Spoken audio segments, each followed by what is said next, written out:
Hello दोस्तों, कैसे हो आप। मेरा नाम राशिद और स्टडी कैंपस पर आपका स्वागत है। दोस्तों, ये मेरी दूसरी सीरीज है।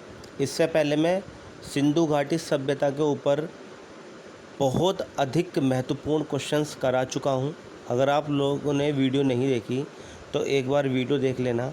आज मैं आपके लिए वैदिक पीरियड से बहुत ही ज़्यादा महत्वपूर्ण प्रश्न लेकर आया हूँ जो आपके एग्ज़ाम में बार बार पूछे जाते हैं। देखो, सब्जेक्टिव तो आप लोग पढ़ते हो लेकिन आप लोग ऑब्जेक्टिव नहीं करते। जब तक आप सब्जेक्टिव के साथ में ऑब्जेक्टिव नहीं करोगे तब तक आपका टॉपिक क्लियर नहीं होगा। आपको पता ही नहीं चलेगा कि क्वेश्चंस किस पैटर्न पे बन रहे हैं। तो दोस्तों, मैं वही कोशिश कर रहा हूँ आप लोगों के टॉपिक को बहुत ज़्यादा स्ट्रॉन्ग बनाने की, ताकि आपको पता चल जाए कि किस टॉपिक से किस तरीके के एग्ज़ाम में क्वेश्चंस बन सकते हैं। तो जो भी मेरे भाई नए हो, प्लीज़ चैनल को सब्सक्राइब कर लेना, बेल आइकन दबा देना और वीडियो को लाइक और शेयर ज़रूर करना। ठीक है, मैं स्टार्ट करता हूँ। आपने थंबनेल देख लिया होगा, ऑब्जेक्टिव क्वेश्चंस वैदिक पीरियड। तो हम पहला क्वेश्चन लेके चलते हैं। पूर्व वैदिक काल में राजा पर नियंत्रण होता था। क्वेश्चन ये है कि पूर्व वैदिक काल, देखो वैदिक पीरियड को दो भागों में बांटा गया है। एक आपका पूर्व वैदिक काल या ऋग वैदिक काल है और दूसरा आपका उत्तर वैदिक काल है। तो पूर्व वैदिक काल या ऋग वैदिक काल का जो टाइम पीरियड है वो अलग है और उत्तर वैदिक काल का टाइम पीरियड अलग है। और पूरा वैदिक काल का अगर टाइम पीरियड की बात करते हैं तो 1500 ईसा पूर्व से 600 ईसा पूर्व का टाइम पीरियड है। ऋग्वैदिक काल या पूर्व वैदिक काल का जो टाइम पीरियड है वो 1500 से 1000 ईसा पूर्व है।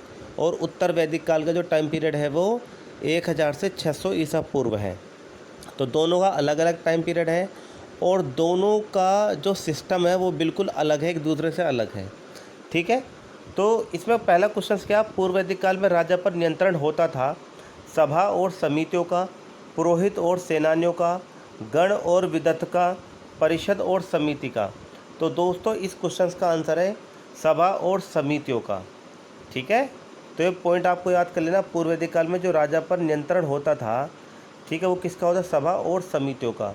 सभा और समितियों के द्वारा राजा कोई भी निर्णय लेने से पहले इनसे ज़रूर पूछता था। ठीक है, पुरोहित ये वो लोग थे जो राजा के लिए हमेशा यज्ञ करते थे, उनका मार्गदर्शक करते थे। ठीक है, तो ये पॉइंट आपको याद कर लेना, महत्वपूर्ण है। आगे क्वेश्चन का, वेद का अर्थ क्या है। जो वेद है आपको याद होगा, 4 वेद है, ऋग्वेद, यजुर्वेद, सामवेद, अथर्ववेद। और ये मैं आपको और बता देता हूँ कि ऋग्वैदिक काल को ऋग्वैदिक काल या पूर्व वैदिक काल को ऋग्वैदिक काल इसलिए बोला है क्योंकि इसी काल में सबसे प्राचीनतम वेद ऋग्वेद की रचना हुई थी। और जो 3 वेद है, यजुर्वेद, सामवेद और अथर्ववेद, ये तीनों वेदों की जो रचना हुई थी ये कब हुई थी, ये उत्तर वैदिक काल में। तो ये पॉइंट पे आपको ध्यान कर लेना और महत्वपूर्ण है। तो यहाँ पर क्वेश्चन पूछा गया है, वेद शब्द का अर्थ क्या है। ज्ञान है, धर्म संहिता है, ज्ञान का रहस्य है या आचार संहिता है।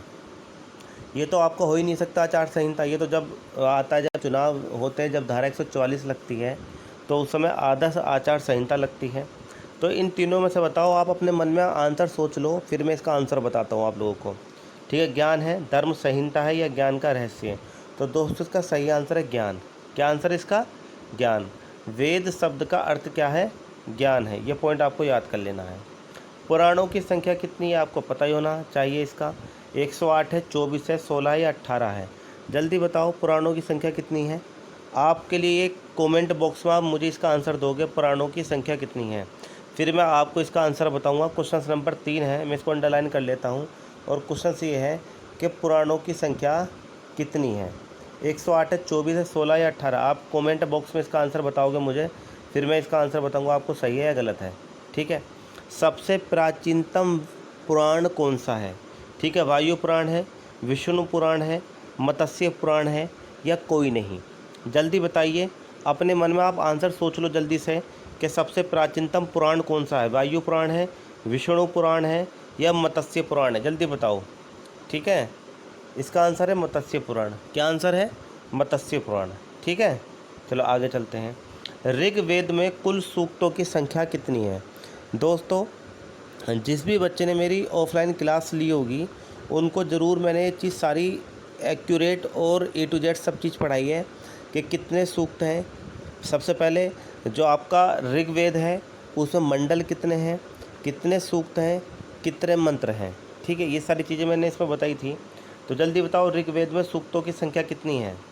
1008 है, 1018, 1028 है या 1032 है। बच्चों आपको याद आ रहा होगा कुछ जल्दी बताओ। सही आंसर इसका 1028। कितनी है सूक्तों की संख्या। 1028 है सूक्तों की संख्या। और एक सूक्त जो है वो 3 मंत्रों से लेके लगभग 300 मंत्रों तक का एक सूक्त बना है। ठीक है, याद कर लेना, महत्वपूर्ण है। ऋग्वेद में सूक्तों की संख्या कितनी है, 1028। और एक सूक्त जो है वो 3 मंत्रों से लेके लगभग 300 मंत्रों का एक सूक्त बना है।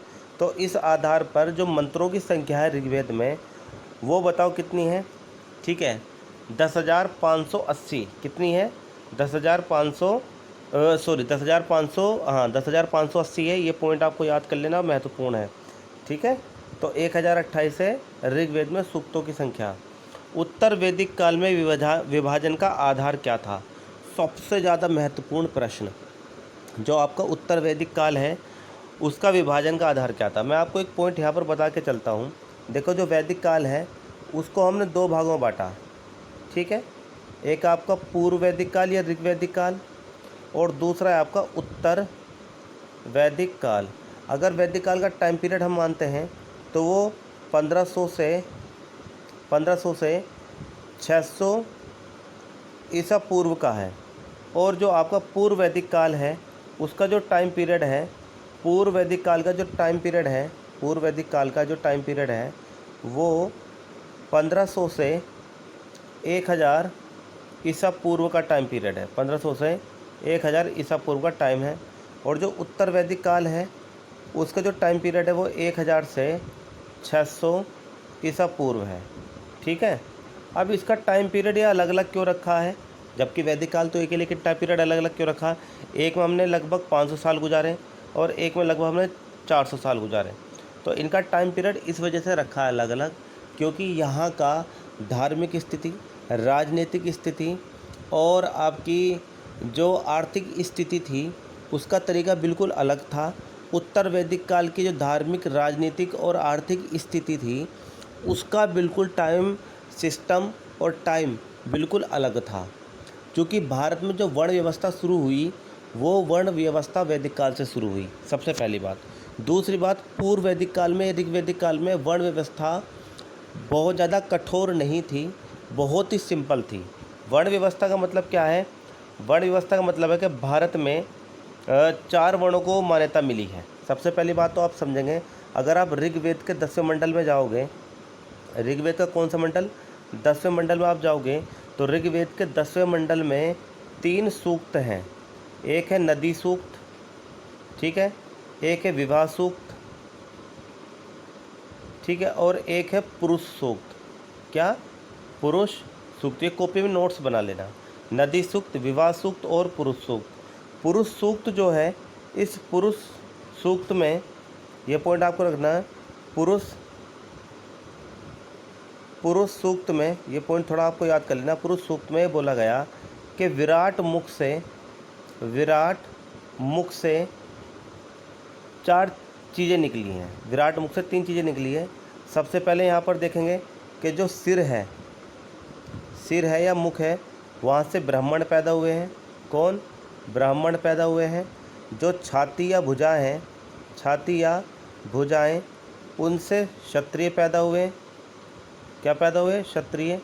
जो जांघें हैं, जांघें या कमर, अलग अलग जगह अलग अलग चीज़ें रखी, वहाँ से वैश्य पैदा हुए हैं। कौन पैदा हुए हैं, वैश्य। ठीक है, और जो आपके पैर हैं, पैर, वहाँ से शूद्र पैदा हुए। कौन पैदा हुए, शूद्र। ये पॉइंट आपको याद कर लेना। मुख से ब्राह्मण या सिर से ब्राह्मण, छाती या भुजाओं से क्षत्रिय, ठीक है, और जो आपकी जांघ है या कमर है वहाँ से कौन पैदा हुए, वैश्य। और जो आपके पैरों से पैदा हुए, तलवों से, वो कौन थे, शूद्र पैदा हुए। ठीक है। तो वर्ण व्यवस्था इस तरीके से चली है।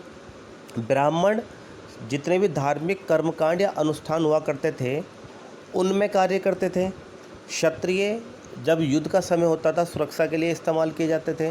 वैश्य व्यापार करते थे और शूद्र जो थे वो इन तीनों की सेवाएं करते थे, ठीक है नहीं।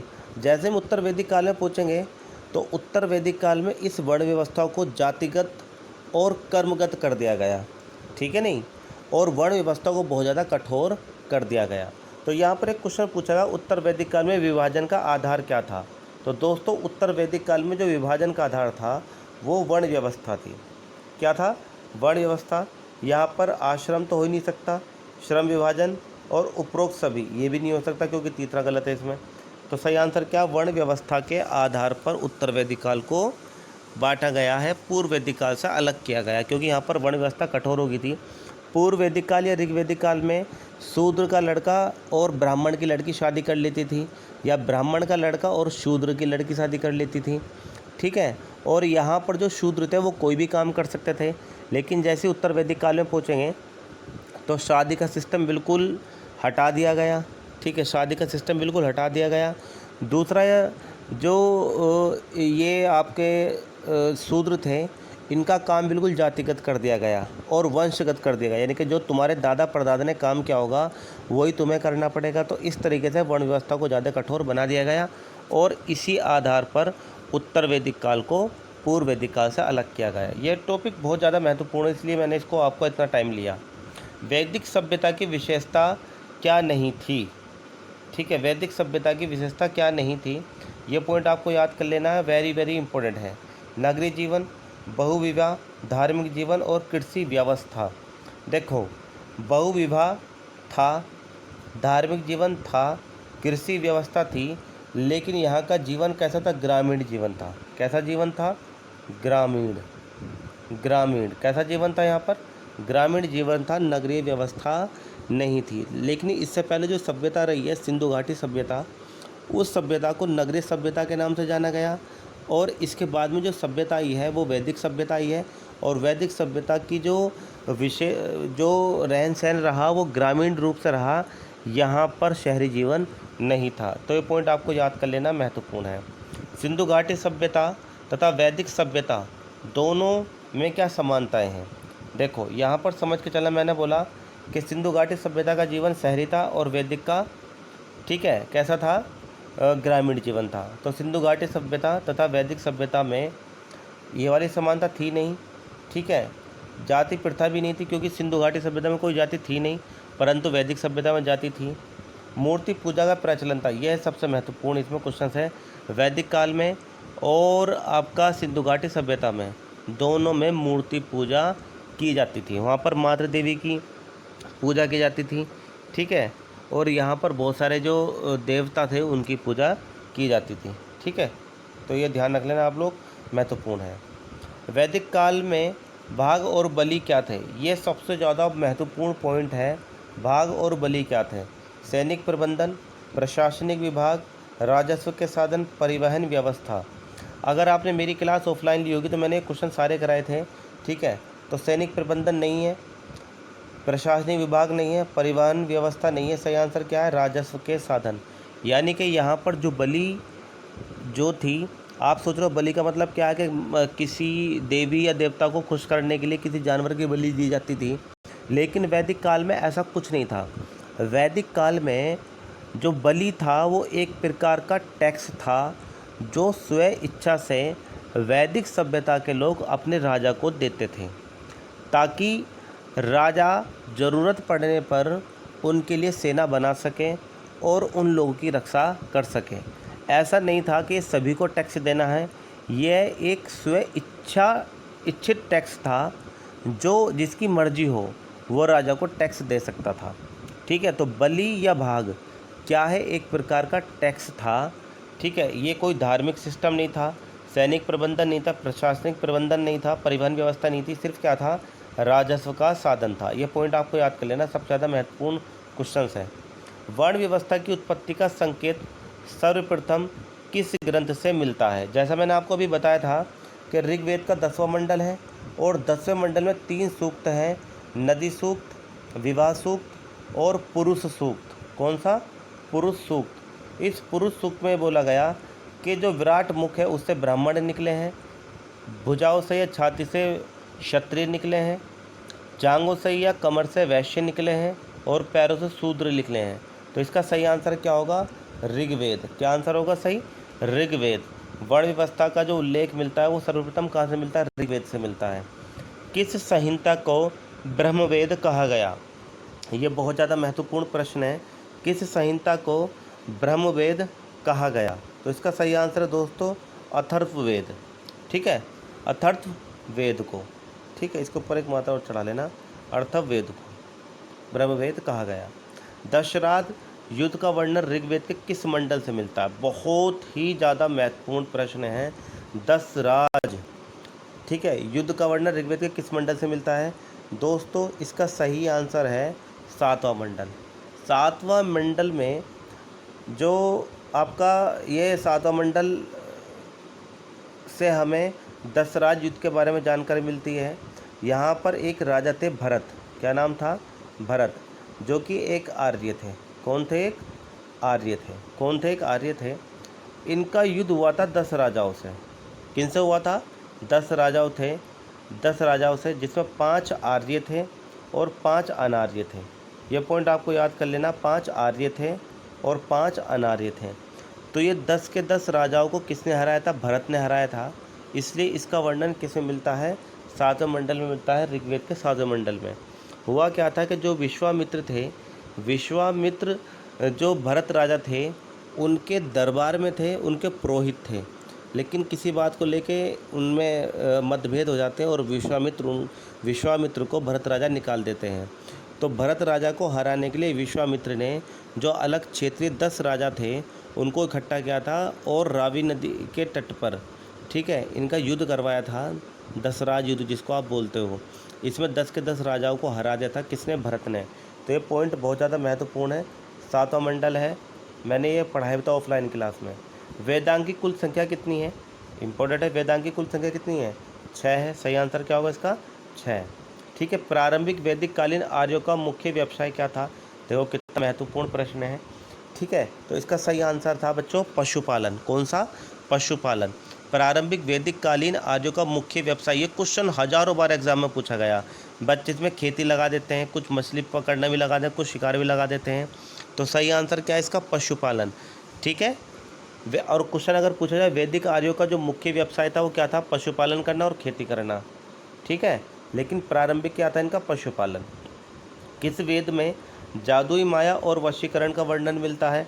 ये तो आपको बहुत अच्छे से पता, अर्थवेद है। कौन सा है?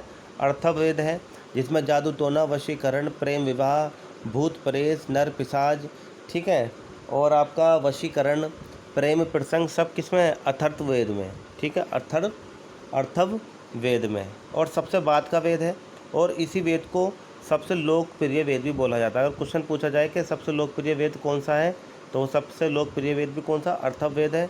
और सबसे अंतिम वेद कौन सा? वो भी अर्थववेद है। ये पॉइंट आपको याद करना है। निम्नलिखित में कौन सा वेद गद्य और पद्य दोनों में रचित है? सबसे ज़्यादा महत्वपूर्ण प्रश्न है। ठीक है, तो इसका सही आंसर क्या है? यजुर्वेद। यजुर्वेद क्या है बच्चों? ये गद्य और पद्य दोनों में ही वर्णित है। गद्य और पद्य दोनों में ही वर्णित है। ठीक है। ऋग्वेद में कुल कितने मंडल है? आपको पता ही है ऋग्वेद में कितने मंडल है? 10 मंडल है। कितने मंडल है दोस्तों? 10 मंडल है। ये पॉइंट आपको याद कर लेना, महत्वपूर्ण है। ठीक है। वैदिक काल में इंद्र के बाद दूसरा सबसे प्रमुख देवता कौन सा है? ठीक है, अग्नि, वरुण, सोम, ब्रह्मा। बताओ जल्दी से, मन में सोचो आंसर क्या होना चाहिए इसका। मन में सोच लिया आपने? आंसर बताऊं? इसका सही आंसर है अग्नि। वैदिक काल में इंद्र के बाद दूसरा सबसे प्रमुख देवता कौन सा है? अग्नि। सही आंसर क्या है? अग्नि। वैदिक कालीन सभा एवं समिति को किस देवता की 2 पुत्रियां कहा गया? भैया ऐसे ऐसे क्वेश्चन तो दिमाग हिला के रख देते हैं और बहुत ज़्यादा कठिन प्रश्न है, परंतु ये एग्ज़ाम में पूछे गए हैं, इस वजह से मैं आपको करा रहा हूँ। वैदिक कालीन सभा एवं समितियों को किस देवता की 2 पुत्री कहा गया? अभी सबसे पहले क्वेश्चन मैंने बोला था कि वैदिक कालीन जो राजा थे उनका नियंत्रण किस पे था, तो आप बताओगे सभा और समिति। और सभा और समिति को किस देवता की 2 पुत्री कहा गया? तो सही आंसर क्या है इसका? सही आंसर क्या है बच्चों? प्रजापति। कौन सा? सही आंसर क्या है? प्रजापति। सही आंसर क्या है? प्रजापति। पूर्व वैदिक या ऋग्वेदिक संस्कृति का काल किसे माना जाए। देखो बात चल रही है वैदिक काल की, बात नहीं चल रही, सिर्फ और सिर्फ पूर्व वैदिक काल या ऋग्वेदिक काल की बात चल रही है। तो बिल्कुल स्टार्टिंग वाला पीरियड है। तो इसका सही आंसर क्या है, 1500 से 1000 ईसा पूर्व। ठीक है, 1500 से 1000 ईसा पूर्व। ये किसका है, पूर्व वैदिक काल का। अगर उत्तर वैदिक काल का पूछता तो आप क्या बताते, 1000 से 600 ईसा पूर्व। क्या बताते, 1000 से 600 ईसा पूर्व। ठीक है, आगे चलते हैं। वैदिक आर्यों का प्रमुख भोजन क्या था, बताओ जल्दी से, वैदिक आर्यों का प्रमुख भोजन क्या था। ये क्वेश्चन भी आप कमेंट बॉक्स में ज़रूर देना, मैं आपके लिए छोड़ रहा हूँ। ठीक है, कल जब नई वीडियो में अपलोड करूँगा तो उसमें इन दोनों का आंसर भी दे दूँगा। वैदिक आर्यों का प्रमुख भोजन क्या था, जल्दी बताओ। ठीक है, ये आपके लिए है, वैदिक आर्यों का प्रमुख भोजन क्या था, कमेंट बॉक्स में इसका आंसर बताओगे। दूध एवं इसके उत्पाद, सब्जियाँ एवं फल, चावल और दालें, जौ एवं चावल। आर्य द्वारा खोजी गई धातु क्या थी। अगर आपने मेरी लास्ट वाली वीडियो देखी होगी जो मैंने सिंधु घाटी सभ्यता पे बनाई है, तो उसमें मैंने बताया था कि वैदिक आर्यों ने किस चीज़ को खोजा है। देखो बच्चों, ये पॉइंट आपको याद कर लें। तांबा वैदिक काल से पहला खोजा गया, यानी कि सिंधु घाटी सभ्यता के तुरंत बाद नहीं, जो आपका पाषाण काल था, पाषाण काल के तुरंत बाद कौन सी धातु खोजी गई थी, तांबा। ठीक है, कौन सी धातु खोजी गई थी, तांबा। और तांबा खोजा गया तो उसके बाद में जो सिंधु घाटी सभ्यता के लोग थे उन्होंने तांबे से क्या बना दिया, कांसा बना दिया। आपको याद होगा मैंने बताया था कि कांसे की एक नर्तकी की मूर्ति मिली है मोहनजोदड़ो से, मोहनजोदड़ो कांसे की नर्तकी की मूर्ति मिली है। तो तांबा पहले आया होगा, कांसा बाद में आया। तो सिंधु घाटी सभ्यता का कांसा मिला। सोना इसका गलत आंसर है, चांदी गलत आंसर है। लोहे की खोज हो गई थी, और वो भी उत्तर वैदिक काल में। पॉइंट आपको याद कर लेना, पूर्व वैदिक काल में लोहे की खोज नहीं हुई, लेकिन जैसे उत्तर वैदिक काल स्टार्ट होगा तो उत्तर वैदिक काल के स्टार्टिंग में ही एटा के पास में एक जगह अजंती खेड़ा, कौन सी, अजंती खेड़ा, वहाँ से हमें लोहे के साक्ष्य प्राप्त हुए हैं और लोहे की खोज यहाँ से हो चुकी थी। ठीक है, गायत्री मंत्र का सर्वप्रथम उल्लेख कहाँ मिलता है, ये आपको पता ही है। गायत्री मंत्र का उल्लेख कहाँ पर मिलता है, ऋग्वेद में। और ये पॉइंट आपको याद कर लेना, ऋग्वेद के कौन से मंडल में, तीसरे मंडल में। कौन से मंडल में, ऋग्वेद के तीसरे मंडल में हमें किसका उल्लेख मिलता है, गायत्री मंत्र का। एक क्वेश्चन और मैं आपको बता रहा हूँ, आप बताना है कमेंट बॉक्स में आंसर लिखें। गायत्री जो तीसरा मंडल है, ऋग्वेद का तीसरा मंडल है जिसमें गायत्री मंत्र का उल्लेख है, ये तीसरा मंडल किसने लिखा है। ये क्वेश्चन आपके लिए, किसने लिखा है तीसरा मंडल, जल्दी बताना आप लोग। ठीक है बच्चों, चलो आगे चलते हैं दोस्तों। वैदिक साहित्य में प्रयुक्त ब्रीहि शब्द का क्या अर्थ है, यानी कि ब्रीहि जो शब्द है, इस ब्रीहि शब्द का अर्थ क्या है। तो बच्चों क्या है इसका, चावल। ठीक है, कौन सा अर्थ है इसका, चावल। आप क्या बताओगे इसका, चावल। ब्रीहि शब्द का अर्थ क्या है, चावल। भारत के राज चिन्ह में प्रयुक्त होने वाले शब्द सत्यमेव जयते कहाँ से लिए गए हैं, भगवत गीता से, वायु पुराण से, ऋग्वेद से, या मुंडकोपनिषद से। जल्दी बताओ। जो सत्यमेव जयते हैं, ठीक है, ये हमारा आदर्श वाक्य भी है। क्या है, ये आदर्श वाक्य भी है। और ये आदर्श वाक्य कहाँ से लिया गया है, मुंडकोपनिषद से। कहाँ से लिया गया है, मुंडकोपनिषद से। और मुंडकोपनिषद किसका उपनिषद है, तो ये भी आपको याद कर लेना है, अर्थव व वेद का। किसका है, अर्थव व वेद का। किसका है, अर्थव वेद का। किसका है दोस्तों, अर्थव वेद का। तो सत्यमेव जयते जो आदर्श वाक्य है, ये कहाँ से लिया गया, मुंडकोपनिषद से। ठीक है दोस्तों, अगर आपको वीडियो अच्छी लगी हो तो प्लीज़ सब्सक्राइब कर लेना, बेल आइकन दबा देना और ज़्यादा से ज़्यादा शेयर करना। Thank you.